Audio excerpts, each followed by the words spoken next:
नमस्कार, लोक वार्ता न्यूज में आपका स्वागत है। मैं हूं प्रभात कुमार। आज मैं एक राजनीतिक यात्रा जो हाल में भारतीय जनता दल यूनाइटेड के राष्ट्रीय महासचिव बने मनीष वर्मा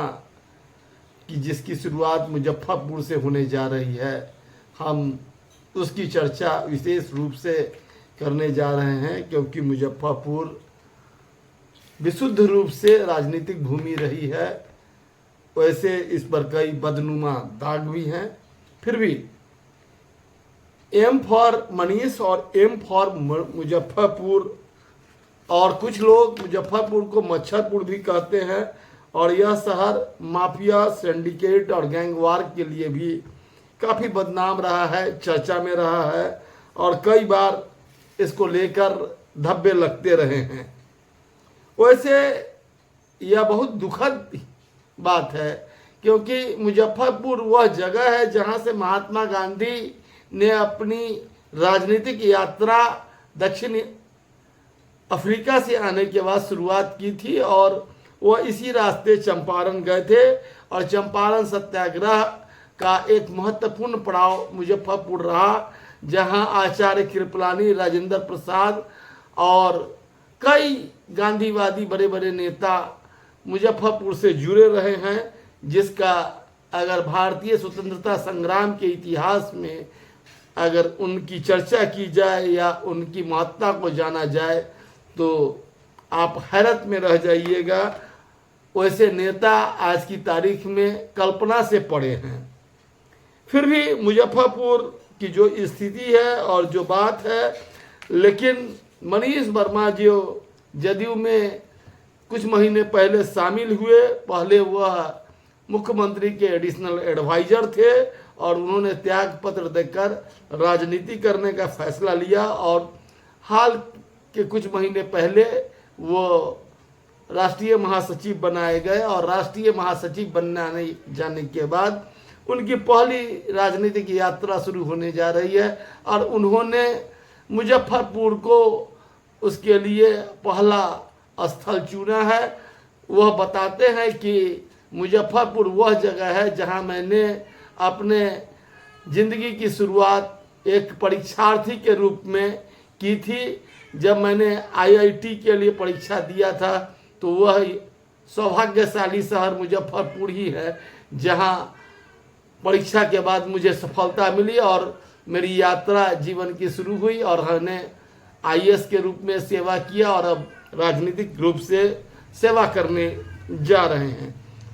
जो लोग अपराध, गैंगवार, माफिया और सिंडिकेट के शहर को लेकर धब्बा लगा रहे हो लेकिन उसको धत्ता बताते हुए मनीष वर्मा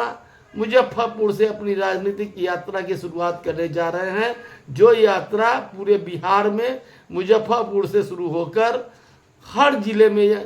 पहुंचेगी और वह अपने प्लान के तहत राजनीतिक कार्यकर्ताओं से मिलेंगे, समता पार्टी के पुराने साथियों से भी मुलाकात करेंगे और ऐसे कई पुराने साथियों को भी खोजने का प्रयास करेंगे जो पार्टी के बहुत महत्वपूर्ण स्तंभ थे और आज की तारीख में कहीं अलग थलग पड़े हैं। मुजफ्फरपुर यह वही धरती है जहां खुद्दीराम ने पहला बम विस्फोट किया था। यही कारण है कि मुख्यमंत्री नीतीश कुमार मुजफ्फरपुर को क्रांतिकारी धरती मानते हैं और यह समाजवादी नेता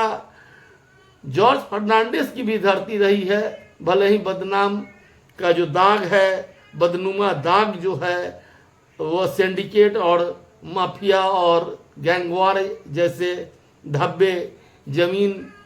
शराब, कई मामलों को लेकर इस शहर पर कई धब्बे लगते रहे हैं। फिर भी मुजफ्फरपुर का अपना मिजाज है, अपना स्वभाव है और अपने ही तरह का, अपने मिजाज का यह शहर है। जनता दल यूनाइटेड के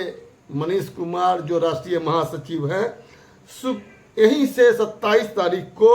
अपनी राजनीतिक यात्रा की शुरुआत करेंगे और इस यात्रा के दौरान वह संगठन के विभिन्न प्रकोष्ठ, जो भी संगठन के अलग अलग तरह के लोग हैं जो पार्टी के विधायक या पदाधिकारी, पूर्व सांसद, पूर्व विधायक, पूर्व विधान पार्षद, जो भी पार्टी से जुड़े हुए लोग हैं उनसे अलग अलग मिलेंगे, बातचीत करेंगे। और विधानसभा 11 मुजफ्फरपुर में है और 11 विधानसभा के तमाम कार्यकर्ताओं के साथ उनकी मुलाकात होगी और वह समीक्षा बैठक भी करेंगे। वह इस दौरान समता पार्टी के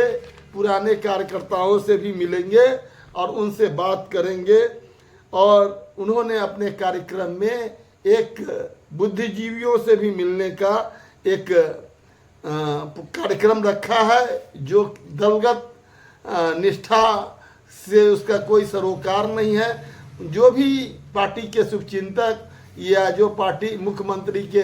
शुभचिंतक हैं या इस राज्य के शुभचिंतक हैं, वो अपनी बातें और वो वहाँ रख सकेंगे और मुख्यमंत्री का संदेश मनीष वर्मा उनके बीच रखेंगे। ऐसा कार्यक्रम है। और मुजफ्फरपुर के बाद मनीष वर्मा सीवान जाएंगे। सीवान आप जानते हैं कि राजेंद्र बाबू की धरती है और वही राजेंद्र बाबू जो मुजफ्फरपुर के एलएस कॉलेज में प्रोफेसर थे और यह कार्यक्रम एलएस कॉलेज में होने जा रहा है, उसी एलएस कॉलेज में जहां महात्मा गांधी का पहला पड़ाव था, जिस एलएस कॉलेज में आचार्य कृपलानी प्राध्यापक थे। राजेंद्र बाबू ने भी कुछ दिन अपनी शिक्षा दीक्षा के बाद यहाँ प्राध्यापक के रूप में नौकरी की थी और वही मुजफ्फरपुर में जो एलएस कॉलेज का आचार्य कृपलानी सभागार है, उसमें 2 दिनों तक पार्टी को लेकर मंथन होगा और उसमें पूरे जिले से लोग जुटेंगे। इस कार्यक्रम को लेकर भारी उत्साह है, लेकिन कई खेमों में बटा हुआ यह जनता दल यू में जो खेमाबाजी की स्थिति है वह किसी से छिपी हुई नहीं है। वह राज्य स्तर से लेकर और जिला स्तर तक और ख़ास तौर पर जो मुख्यमंत्री नीतीश कुमार हैं वो मुजफ्फरपुर को जिस तरह से ऊर्जावान धरती मानते हैं, तो यहाँ पहले भी कई खेमाबाजी और कई तरह के आपसी गुट और संघर्ष होते रहे हैं। इसको लेकर यह कार्यक्रम एक बेहद महत्वपूर्ण और काफ़ी प्रभावजनक होने वाला है। लेकिन अब यह देखना है कि कितने पुराने कार्यकर्ताओं तक इसकी खबर पहुंचती है, कितने पुराने लोगों को वह खोज पाते हैं, वह कितने लोगों से संवाद कर पाते हैं, कितने लोग अपनी बात खुलकर उनके सामने रख पाते हैं। यह तो आने वाले समय में ही पता चलेगा। लेकिन जिस तरह से पार्टी के लिए मनीष वर्मा जी ने प्रयास किया है वह बेहद सराहनीय है। आपको बता दें कि 1995 में जब जनता दल से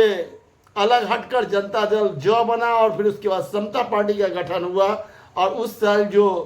विधानसभा का चुनाव हुआ उसमें पार्टी के साथ एक मीनापुर से विधायक जो बीपीपा के टिकट पर उम्मीदवार थे, लेकिन बाद में निर्दलीय चुनाव लड़ने के बाद वह पार्टी से जुड़े और मुजफ्फरपुर में एक लौ समता पार्टी का दीपक दिनेश कुशवाहा के रूप में जला।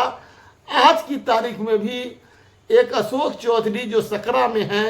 वह एकमात्र इस पार्टी के विधायक हैं। लेकिन आपको बता दें कि 2000 में भी बेहतर स्थिति थी मुजफ्फरपुर में इस पार्टी की, जब बहुत संघर्ष का दिन था, जब साधन नहीं थे, सुविधा नहीं थे, सुविधावान लोग नहीं थे और आज की तारीख में जैसे जैसे लोग और नेता पार्टी में हैं उनका कोई अता पता नहीं था। फिर भी पार्टी 3-4 सीट जीती थी और 2005 फरवरी के चुनाव में 5 सीट पर जनता दल यूनाइटेड सफल हुई थी और लेकिन सरकार बनने में कुछ अड़चन रह गई और बाद में अजीत कुमार और राजू सिंह पार्टी से जुड़े और जनता दल यूनाइटेड 7-8 की संख्या में इस जिले में परचम फहराने में सफल हुआ और काफ़ी दबदबा जनता दल यू का बना और 2010 में तो इस पार्टी के विधायकों की संख्या 8 से भी ज़्यादा हो गई, जैसा मुझे याद है।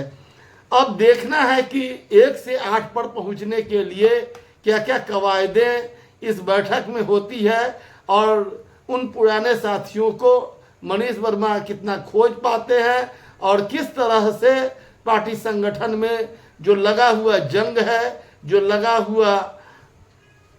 कमजोर दीवार जो हो गई है और जिस तरह से जो बुनियादें अब कमजोर पड़ रही है उसको मजबूत बनाने के लिए वह कौन कौन सा ताकत इसमें फूंक पाते हैं, दे पाते हैं और किस तरह की स्थिति इस कार्यक्रम के माध्यम से हो पाता है, यह आने वाले समय में पता चलेगा। बहुत बहुत धन्यवाद, प्रणाम। आपसे अनुरोध है कि आप अगर अब तक लोकवार्ता न्यूज़ को सब्सक्राइब नहीं किया है तो आप ज़रूर करिए। आपसे हम कमेंट बॉक्स में इस खबर को लेकर आपकी प्रतिक्रिया चाहेंगे। अगर मेरी बात अच्छी लगी तो आप ज़रूर इसे अपने एक लाइक और कमेंट से मुझे उत्साहवर्धन के लिए सहयोग करेंगे। बहुत बहुत धन्यवाद।